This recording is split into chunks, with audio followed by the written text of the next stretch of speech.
घड़ियाल नगर गांव में गंजू मागा नाम का एक सेठ रहता था, जिसके पास बहुत धन दौलत थी, मगर उसकी लालच ऐसी कि खत्म होने का नाम ही नहीं लेती थी। वो अपने मुलाजमों से पैसा कमाने के नए तरीके पूछता रहता था। कम्बू, तुम्हारे पास कोई तरीका है पैसे कमाने का? ऐसा तरीका जिससे पैसे भर भर कर आए। हाँ मालिक, मेरे पास बहुत जबरदस्त तरीका है पैसे कमाने का। आप सुनोगे तो आपके पेट में गड़बड़ शुरू हो जाएगी। ये तेरे पास पैसे कमाने का तरीका है या हाजमूला की गोली जो मेरे पेट में गड़बड़ शुरू हो जाएगी? अरे मालिक सुनो तो सही। हाँ सुना।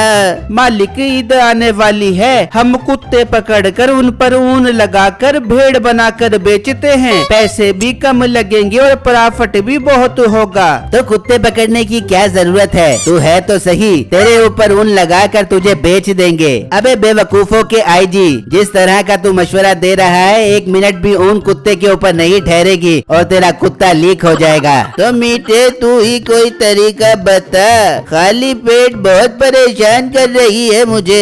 अरे मालिक, मैं आपको तरीका बताऊंगा नहीं बल्कि तरीका करके दिखाऊंगा। ख्याल करी करके दिखाने के चक्करों में पेंट ही ना खराब हो जाए तेरी। और ऊन वाली भेड़, अपना मुंह बंद कर और देखता जा मेरा कमाल। मैं जा रहा हूँ और एक काली मुर्गी लेकर आता हूँ। काली मुर्गी से क्या फायदा होगा? मालिक थोड़ा हौसला तो करो, सब पता लग जाएगा आपको। ये कहकर मीठा काली मुर्गी लेने चला जाता है। उसी गांव में बिट्टू नाम का लड़का अपनी माँ के साथ रहता था। माँ जी, मैं जा रहा हूँ, दुआ करना मेरी सारी मुर्गियाँ बिक जाएं, बहुत अच्छे पैसे आ जाएंगे हमारे पास। अरे मेरे बेटा, मेरी दुआएं तेरे साथ हैं। तू देखी तेरी सारी मुर्गियां बिक जाएंगी और तू खूब पैसा कमा कर आएगा। बस माँ जी, आपकी दुआ मेरे साथ है तो मैं जरूर कामयाब हो जाऊंगा। ये कहकर बिट्टू चला जाता है और मुर्गी मार्केट में आता है और आवाजें लगाने लग जाता है। आ जाओ, गोल्डन और काली मुर्गा मुर्गी खरीद कर ले जाओ। काली मुर्गी का गोश्त काला और गोल्डन मुर्गी का गोश्त गोल्डन। आ जाओ, आकर खरीद कर ले जाओ। अरे भाई, क्या तू मेरे सर पर आकर खड़ा होकर काला मुर्गी काली मुर्गी कर रहा है? देख मेरे मुर्गे कितने बेचैन हो गए हैं। हाँ तो भाई, तुम्हारा मुर्गा बेचैन है तो मैं क्या करूँ? अपने मुर्गे से कहो अपने जज्बात पर काबू रखे। मुर्गे मेरे पास भी है, अगर अपने मुर्गे छोड़ दिए तो तेरे मुर्गों को लग पटा जाएगा। वो बात कर ही रहा होता है कि मीठा वहाँ पहुँच जाता है। हाँ भाई, काली मुर्गी कितने की दे रहे हो? भाई काली मुर्गी सिर्फ और सिर्फ 1100 रुपए की है। बहुत मजेदार गोश्त है काली मुर्गी का। साहब, इसकी काली मुर्गी छोड़कर मेरा मुर्गा खरीद लो। इसका गोश्त खाकर सुपर मैन बन जाओगे। तेरा मुर्गा अंडा देता है? नहीं साहब, मुर्गियों से अंडे दिलवाता है। तू जा अपने मुर्गे से अंडे दिलवा। मुझे तो इसकी क्वालिटियाँ ऐसे बता रहा है जैसे मैंने इसका रिश्ता करवाना है। साहब आप इसको छोड़ो, मेरे से काली मुर्गी खरीद लो। हाँ ठीक है, दे दे। फिर मीठा उससे वो मुर्गी खरीद कर ले जाता है और गंजू मागा के पास पहुंच जाता है। लो मालिक, काली मुर्गी लेकर आ गया हूँ, आ जाओ आप सब, आपको कमाल दिखाता हूँ। वो सब वहाँ बैठ जाते हैं और इंतजार करने लग जाते हैं कि मुर्गी क्या कमाल करती है। अरे मीठे, कमाल क्या करेगी तेरी मुर्गी, ये तो बता। कमाल बताने का नहीं, दिखाने का होता है। देखते रहो अब ये क्या करेगी। मुझे लगता है ये बीट करेगी। ओ गटर की पैदावार, बीट और पोटी से बाहर निकल आओ, जमाना बहुत तब्दील हो गया है। ये काली मुर्गी प्रेग्नेंट है। अरे यार, इसका मतलब इस दुनिया में काका मुन्ना चुना रहा है, जश्न मना रहा यार। ओ हेलो, ये मुर्गी है तेरी बीवी नहीं जो काका मुन्ना चुन्ना देगी, ये अंडा देगी। तभी वो मुर्गी अंडा दे देती है। अबे तो मीठे, अंडा तो हर मुर्गी देती है, तू क्या ड्रामेबाजियां कर रहा है? पैसे कैसे आएंगे? अरे मालिक, आप अभी भी पॉइंट पर नहीं पहुँचे, अब आगे देखो। फिर मीठा एक बर्तन में काले रंग का केमिकल लेकर आता है और वो अंडा उस केमिकल में डाल देता है और जब बाहर निकालता है तो वो अंडा काले रंग का हो जाता है। मालिक अब देखो काले रंग का अंडा। अरे तो काले पानी में डालेगा तो अंडे का रंग भी काला ही होगा। मालिक आपको तो पता होगा काले रंग का अंडा कितना नायाब होता है। एक अंडे की कीमत 500 रुपए है। हम अंडे काले कर कर करके बेचेंगे और खूब प्रॉफिट कमाएंगे। अरे वाह मीठे, दिल ही खुश कर दिया, मगर ये केमिकल नुकसान तो नहीं देगा ना? अरे मालिक, हमें तो पैसे कमाने से गर्ज है, नुकसान होता है तो होता रहे। अरे तो मीठे, फिर तुझे काली मुर्गी लाने की क्या जरूरत थी? अंडे तो कोई भी मुर्गी दे देती है, उस पर तो केमिकल ही लगाना है। अरे पागल, ये केमिकल काली मुर्गी की बीट से ही तो बनता है। अच्छा, तो अब समझा। मीठे, तूने तो मुझे खुश ही कर दिया है। अब तू काफी सारी काली मुर्गियां खरीद कर आ और उनके अंडे निकलवा कर उन पर केमिकल लगा कर बेच। तेरी नौकरी परमानेंट हो गई है मेरे पास। ये कहकर मीठा वहाँ से चला जाता है और अपने घर पहुँच जाता है और अपनी बीवी को सारी बातें बताता है। शुक्र है मीठे, तेरी नौकरी भी पक्की हो गई, अब तो अपने घर में खुशहालियाँ जपेगी। सोच तेरी वही गरीबों वाली नौकरियों वाली ही रहेगी। अपना दिमाग जरा बड़ा कर, मैं पागल नहीं हूँ। मैं नौकरी उसके पास ही करूँगा, लेकिन ज्यादा अंडों के पैसे अपने पास रखूंगा और थोड़े अंडों के पैसे उसे दूंगा। अरे वाह मीठे, तेरी ये चतुराइयों के साथ पैसे कमाने वाली आदतें मुझे बहुत अच्छी लगती हैं। इस तरह तो हम भी खुश और तेरा मालिक भी खुश हो जाएगा।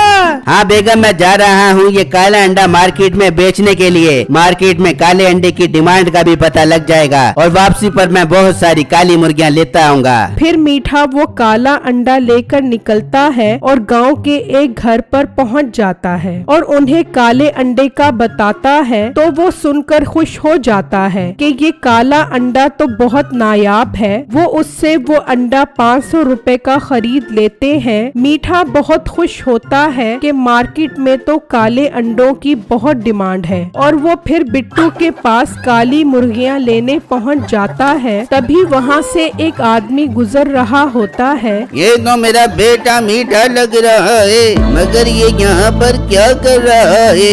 वो मीठे के पास पहुँच जाता है। मीठा अपने बाप को देखकर बहुत हैरान होता है। अब्बू जान, शुक्र है आप मिल गए। जब से आपने मुझे घर से निकाला है मैं दर बदर की ठोकरें खा रहा हूँ। ये देखो, काली मुर्गियाँ खरीद कर उनके अंडे निकलवा कर बेचता हूँ और अपना और अपनी गरीब बीवी का पेट पालता हूँ। मगर मीठे, तू तो बहुत फराडी और बेईमानी करता था, जिस वजह से मैंने तुझे घर से निकाला था। अब्बू जान, मैंने सारे फराड और बेईमानी छोड़ दी है। अब तो काली मुर्गियों के अंडे निकलवा कर हक हलाल की रोजी कमाता हूँ। मीठे की बात सुनकर उसके बाप को उस पर तरस आ जाता है। मीठे मेरे बेटे, तू परेशान मत हो, मैं तेरे घर जा रहा हूँ, तू भी घर पहुँच। फिर मैं तुझे अपने सारे पैसों और खजानों वाली जगह का राज बताता हूँ। आई लव यू अब्बू जान, आप घर पहुँचो, मैं आ रहा हूँ। उसका बाप मीठे की घर की तरफ निकल जाता है और वहाँ घर पर नसीबो उस मुर्गी के अंडे को केमिकल लगा देती है। शुक्र है मुर्गी ने अंडा भी दे दिया और मैंने उसको केमिकल भी लगा दिया।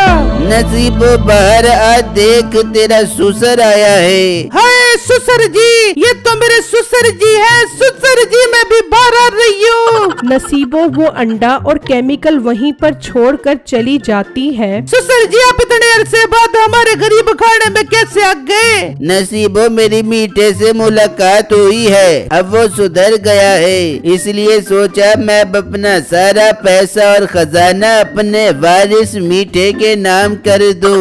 ससुर जी, ये तो आपने बहुत अच्छा सोचा है। आप अंदर बैठो, मैं मीठे को बुला के आती हूँ। अरे नहीं नहीं, मेरी बात हो गई है, वो थोड़ी देर में आ रहा है। नहीं नहीं ससुर जी, आप इंतजार क्यों कर बैठोगे?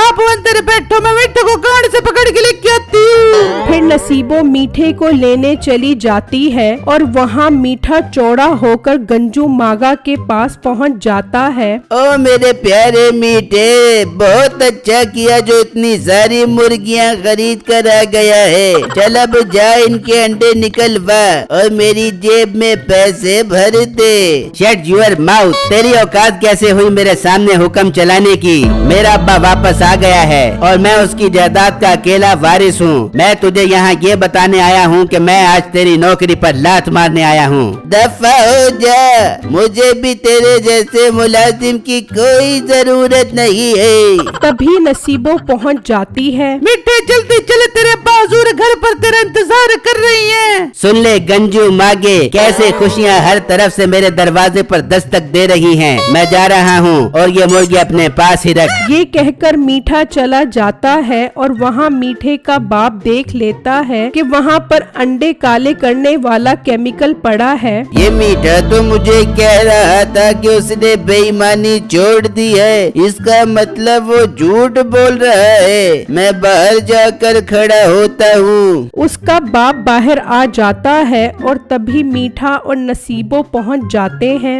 अब्बू जान, आप बाहर क्यों खड़े हैं, अंदर चलें। अंदर तेरे अंडे काले करने वाला केमिकल पड़ा है, मैं अंदर क्यों जाऊँ? अरे अब्बू जान, कसम से वो केमिकल मेरा नहीं है और ना ही मैं काले अंडे बेचता हूँ, वो तो हमसाए के हैं। तभी वो आदमी वहाँ पहुँच जाता है जिसे मीठे ने अंडा बेचा था। अरे मीठे, तू कौन सा काला अंडा बेच कर गया था? मेरे अब्बू ने खाया तो वो खाते ही मर गए। अबे भाई, तुझे भी क्या अभी टपकना था? सही वक्त पर आया है ये। मैं जा रहा हूँ, अब कभी तेरी शक्ल नहीं देखूंगा। अब्बू जान, मुझे माफ कर दो, अब मैं कभी 2 नंबरी नहीं करूँगा। अपनी जायदाद मुझे दे दो। अपना मुंह बंद कर, मैं जा रहा हूँ। ये कहकर उसका बाप चला जाता है।